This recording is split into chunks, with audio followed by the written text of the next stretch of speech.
અને પૂર્વ ધારાસભ્ય શ્રી અમરીશભાઈ પણ કે જે આ કાર્યક્રમ માટે એમણે મહેનત કરી, બધા ધારાસભ્યોને સાથે જોડ્યા અને એના કારણે આ કાર્યક્રમ શક્ય બન્યો. હું અમરીશભાઈને પણ અભિનંદન આપું છું. ગયા વખતે જૂની વાત છે, પણ મેં 2-3 મિટિંગમાં અમરીશભાઈને એમ કહ્યું હતું કે તમારી સીટ રૂમાલ મૂકેલો છે, ખાલી છે.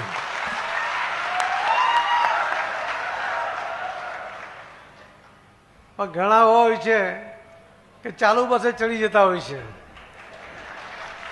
અને ઘણા એવા હોય છે કે ઉભેલી બસે બસ ચૂકી જાય. અમરીશભાઈ સામેથી કીધું તો પણ નહીં.